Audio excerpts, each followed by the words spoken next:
ভগবান যে কোন রূপে কখন কাকে দেখা দেয় সেটা কেউ জানে না। তবে জানি না কেন মনে হলো আমি বাবার মন্দির দেখো একদম সামনেটাই, এই মন্দিরের সামনেটাই আমি বাবার মন্দির যাচ্ছি আর এই বিড়ালটা এসে আমার পায়ের কাছে শুয়ে পড়েছে। এই দেখো। সো ফাইনালি আমি পৌঁছে গেলাম বাবা ঘোড়ারেশ্বর শিব মন্দিরের একদম কাছেই।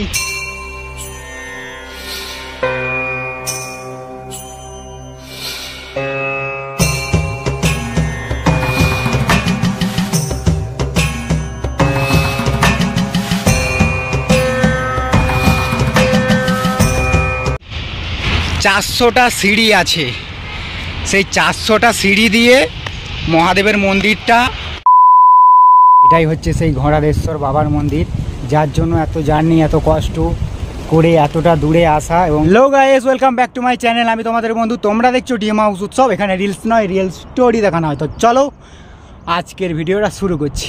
এত কিছুর পরেও নিজের গোষ্ঠীকে রক্ষা করার জন্য একটি বৃক্ষ পাখি শিবলিঙ্গের পূজা শুরু করে।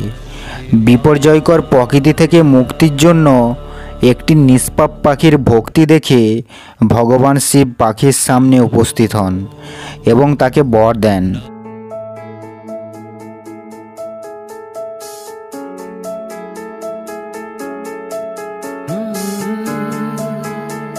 বন্ধুরা, তো ঘড়িতে এখন 3:20, একদম প্রচণ্ড রোদ চারিদিকে, আর এই রোদেই আমি বেরিয়ে পড়েছি ঘোড়ারেশ্বর মহাদেবের উদ্দেশ্যে।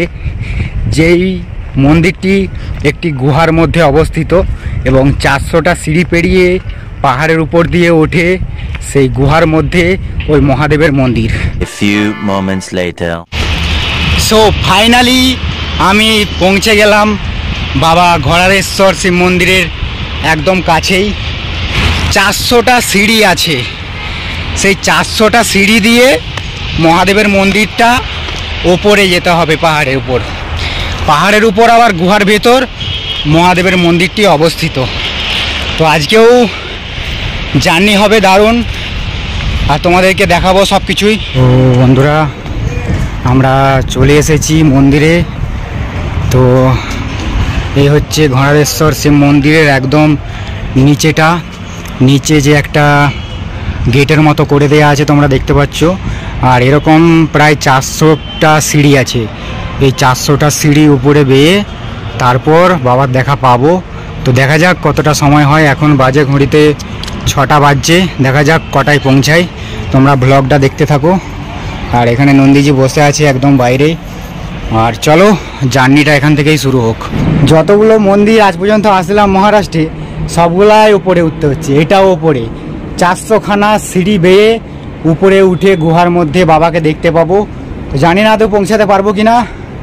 আরবারে ভুল করেছিলাম, কোনো জল টল নেইনি ওই চৌড়াই দেবীর মন্দির গিয়ে, তাই এবারে একটা স্পাইট নিয়ে নিয়েছি, কারণ আগের বারে খুব কষ্ট হচ্ছিল। তো চলো দেখা যাক কি হয়। আর এই মন্দিরের তোমরা অনেকেই ভাবছো যে কেন এরকম অদ্ভুত নাম ঘোড়ারেশ্বর। দেখো, ঘোড়ারেশ্বর নামকরণের কারণ অবশ্যই আছে। কেন এরকম অদ্ভুত নাম সবই তোমাদেরকে বলবো, সবই তোমাদের সঙ্গে শেয়ার করব। তার জন্য কি করতে হবে, ব্লগটা দেখতে হবে। হ্যাঁ বন্ধুরা, এই মন্দিরের নাম ঘোড়ারেশ্বর কেন? হিন্দু কিংবদন্তি অনুসারে দুর্ভিক্ষ সহ অনিবার্য পরিস্থিতি এবং দুর্যোগের কারণে এই অঞ্চলের প্রাকৃতিক সৌন্দর্য মরতে শুরু করে। তাপের কারণে নদী মরে যায়, বন পুড়তে থাকে এবং এর প্রভাবে এখানকার জীববৈচিত্র্য বিলুপ্ত হয়ে যায়। এই অঞ্চলের গ্রেট ইন্ডিয়ান বাস্টারদের মতো অন্য পাখি বিলুপ্ত হতে শুরু করে। তা ঠেকাতে গ্রামের মানুষ এই গুহার ভেতরে শিবলিঙ্গ স্থাপন করে শিবের পূজা শুরু করে। যদিও কঠোর প্রচেষ্টার পরে এখানে দুর্ভিক্ষ থেকে মুক্তি পাওয়া গেছে। এত কিছুর পরেও নিজের গোষ্ঠীকে রক্ষা করার জন্য একটি বৃক্ষ পাখি শিবলিঙ্গের পূজা শুরু করে। বিপর্যয়কর প্রকৃতি থেকে মুক্তির জন্য একটি নিষ্পাপ পাখির ভক্তি দেখে ভগবান শিব পাখির সামনে উপস্থিত হন এবং তাকে বর দেন। আজ থেকে এখানে ভগবান শিবকে ঘোড়াদেশ্বর নামে পূজিত করা হয়, যা ঘোড়াদ ও ঈশ্বর এই দুটি শব্দ দিয়ে তৈরি। ঘোড়াদেশ্বর শব্দের অর্থ হল প্রভুর ভগবান।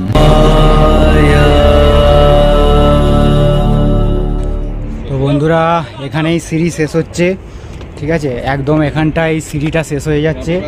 এবার পাহাড়ের মধ্য দিয়ে যেতে হবে, ঠিক আছে, এরকম পাহাড় দিয়ে যেতে হবে। সিঁড়ি শেষ হয়ে গেছে, এবার এরকম পাহাড় দিয়ে মানে পাথরের মতো করা আছে, তো ঠিক এই জায়গাগুলো দিয়ে উঠতে হবে। এখন অনেকটাই আছে, তো যাই হোক সিঁড়িগুলো পার করলাম, অনেকটাই এখনও যেতে হবে, অনেকটা পথ অতিক্রম করতে হবে। তবে ভিউটা তোমরা দেখতে পাচ্ছ এখান থেকে কেমন লাগছে, অসাধারণ লাগছে। একটু তাড়াতাড়ি যাওয়ার চেষ্টা করছি, কারণ আগের বারে তোমরা জানো যে চৌড়াই দেবীর মন্দির গিয়ে কীরকম রাত হয়ে গিয়েছিল জঙ্গলের মাঝ দিয়ে, তো তাড়াতাড়ি যাওয়ার চেষ্টা করছি। এই যে এরকম সিঁড়ি দিয়ে উপরে আবার একটা সিঁড়ি করে দেওয়া আছে, ওই সিঁড়ি দিয়ে আরও উপরে যেতে হবে, তবে বাবার দেখা পাবো। তো বন্ধুরা, এখনও অনেকটা যেতে হবে বাবার মন্দির। তো ওই যে দেখতে পাচ্ছ দূরে, আমি জুম করে দেখাচ্ছি তোমাদেরকে, ওই যে মন্দিরটা, এই যে বাবার মন্দির। তো এখনও অনেকটা জার্নি করার বাকি আছে। চলো যত তাড়াতাড়ি সম্ভব পৌঁছাই ওখানে, আমাকে আবার রিটার্ন করতে হবে। এখন বাবার মন্দিরের প্রায় সামনাসামনি চলে এসেছি, আর কিছু মিটার বাকি আছে। তো কিছু মিটার ক্রস করলেই আমরা পৌঁছে যাব। এখান থেকে খালি ভিউটা তোমরা দেখো, আর কতটা গভীর। আর বাবার মন্দিরটা এত উঁচুতে, তোমাদেরকে কি বলবো, মানে প্রচুর উঁচু। যদি না সেইগুলো থাকতো তাহলে মনে হয় এখানে ওঠাটা সম্ভব হতো, আর সেই জন্যই মনে হয় সিঁড়িগুলো করে দেয়া আছে, ঠিক আছে। তো তোমাদেরকে দেখাচ্ছি কীরকম রাস্তা। তো এই রাস্তার মধ্য দিয়ে সবাই বাবাকে দর্শন করতে যায়। আর এই দিকটা প্রচুর গুহা আছে, 3-4টে গুহা আছে, গুহাগুলোর নাম আমি জানি না। এই যে দেখতে পাচ্ছ, এইটা দিয়ে আমাকে এখন উঠতে হবে। ভয়ঙ্কর রাস্তা এটা, একটু পা পিছলে গেলে একদম মারাত্মক। তো এই যে রাস্তা, এই রাস্তা দিয়ে বাবার মন্দির যাচ্ছি, ঠিক আছে। প্রথমে যখন তোমরা আসবে তখন একদম একটা ধাপ করে দেওয়া আছে, দেখতে পাবে। ওই ধাপ দিয়ে খুব সহজেই তোমরা চলে আসবে। তারপরে ধাপ যখন শেষ হয়ে যাবে তখন এরকম পাথর দিয়ে তোমাদেরকে উপরে যেতে হবে বাবার মন্দির। ওই যে আমরা আর একটু চলে এসেছি বাবার মন্দির। হর হর মহাদেব। অনেক জার্নির পর, অনেক খাটনির পর অবশেষে বাবার মন্দির ওই যে দূরে দেখতে পাওয়া যাচ্ছে। তো বাবার মন্দিরে উঠতে উঠতে দেখতে পেলাম একটা বিল্লি আমার পায়ের কাছে এসে শুয়ে পড়ছে। এই দেখো বিল্লিটা,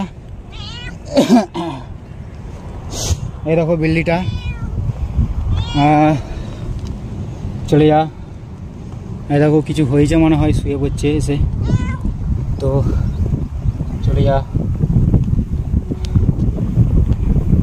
মাথা ফাথা ঘুরছে মনে হয়, বুঝতে পারছি না ঠিক। এই দেখো বিলটা, কি হয়েছে, কি হয়েছে রে, চ। দেখো ভগবান যে কোন রূপে কখন কাকে দেখা দেয় সেটা কেউ জানে না, তবে জানি না কেন মনে হলো আমি বাবার মন্দির দেখো একদম সামনেটাই, এই মন্দিরের সামনেটাই আমি বাবার মন্দির যাচ্ছি, আর এই বিড়ালটা এসে আমার পায়ের কাছে শুয়ে পড়েছে। এই দেখো, এই দেখো। হ্যালো বন্ধুরা, কেন জানি না বিড়ালটা আমার পিছনে পিছনেই এসছে, দেখতে পাচ্ছ, এই দেখো। তো বাবার মন্দির এই যে দেখতে পাওয়া যাচ্ছে। তো আমি প্রচণ্ড হ্যাপি যে এই দেখো বিড়ালটাও আমার সঙ্গে সঙ্গে আসছে, কেন জানি না। তো যাই হোক, চলো বাবার মন্দির যাওয়া যাক। ভগবান যা করেন মঙ্গলের জন্যই করেন।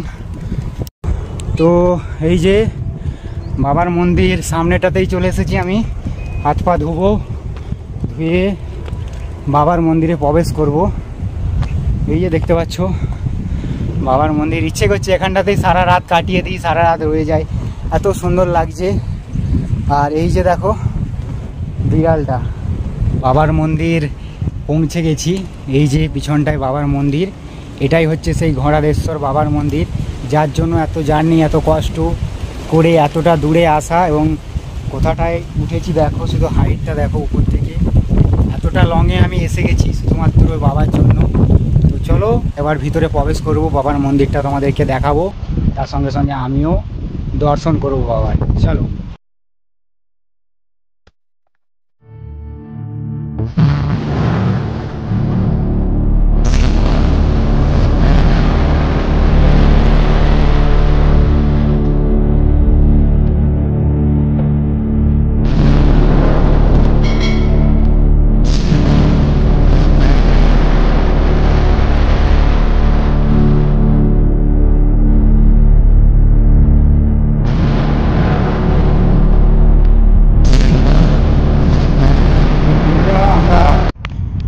বাবার দর্শন করলাম, এবার নিচে নেমে যাচ্ছি। নিচে একটা নাগদেবতার মন্দির আছে বললো, তো সেই মন্দিরটা কোথায় অ্যাকচুয়ালি আমি ঠিক জানি না। এখানে অনেকগুলোই মন্দির আছে বলছে, ঠিক আছে। আর সন্ধে হয়েও আসছে, উপরে আমি ছাড়া আর কেউ নেই, একজন থাকেন, উনি হচ্ছে মন্দিরের দেখাশোনা করেন। তো ওনাকেই জিজ্ঞেস করলাম, উনি বললেন যে নিচেতে আছে, এবারে কোথাটায় আছে আমি ঠিক বুঝতে পারছি না, তবে দেখা যাক, একটুখানি গিয়ে দেখি। তো বন্ধুরা এই জায়গাটা দেখছি অসম্ভব ভালো বাড়ি। তো এখানটা একটা গুহার মতো করে দেওয়া আছে, দেখো বন্ধুরা, এই দেখো জল আছে একটা গুহার মতো।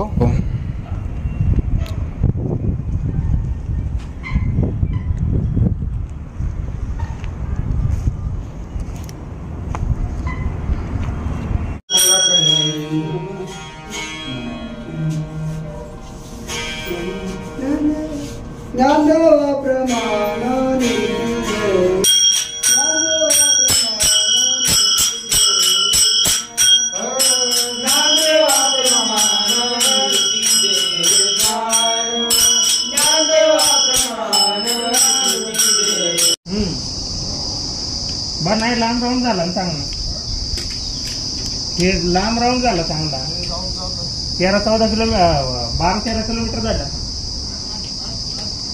नाही नाही पोचच करेल.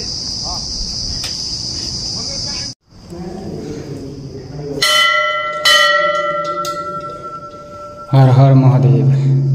তো বন্ধুরা এই হচ্ছে আরেকটা মন্দির, এটাকে বলা হয় নাগদেবতার মন্দির। এই যে সেই নাগদেবতার মন্দির একদম গুহার মধ্যে। তো এই হচ্ছে একটা মন্দির, আর দুটো মন্দির আছে সেগুলো বন্ধ হয়ে গেছে। তো এই যে দেখতে পাচ্ছ, আর ঘড়িতে দেখো 7টা বেজেই গেছে এখানে। তো এবার যেতে হবে নিচে।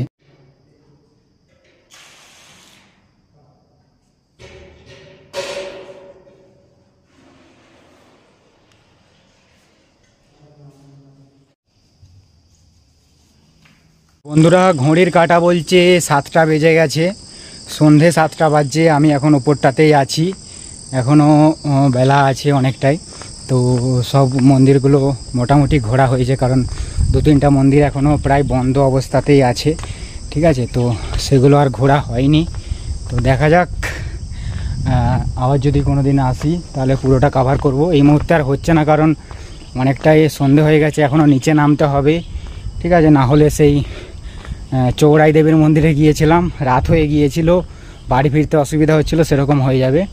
তো আর বেশি দেরি করবো না, এখান থেকে বেরিয়ে যাব এবার। মন্দিরটা এসে দারুণ অভিজ্ঞতা হলো, অসম্ভব ভালো লাগলো, কারণ কষ্ট হলো। মন্দিরটা খুবই সুন্দর, উপরের মধ্যে বাবার দর্শন করলাম উপরে, তো খুবই ভালো লাগলো। আর বিশেষ কিছু বলার নেই, এবার বাড়ি ফিরতে হবে, রুমে যাব, ঠিক আছে। উপরে উঠতে অনেকটাই কষ্ট হয়েছিল, কিন্তু যখন বাবার দর্শন করলাম, বাবার কাছে পৌঁছালাম, তখন কিছুই আর কষ্ট নেই, সব কষ্ট দূর হয়ে গেল। তো যাই হোক, বাবার দর্শনটা শেষমেশ করেই ফেললাম। A few moments later. Hello বন্ধুরা, তো বেশি কথা বলবো না। দেখো মন্দিরের সম্বন্ধে কম বেশি সমস্ত কিছুই তোমাদেরকে জানিয়েছি। শুধু একটাই রিকোয়েস্ট করছি বারবার ধরে, যে দেখো ভিডিওগুলো অনেক কষ্ট করে করছি, ঠিক আছে। অনেক দূর যেতে হচ্ছে, অনেক জার্নি করতে হচ্ছে, অনেক কষ্ট করতে হচ্ছে।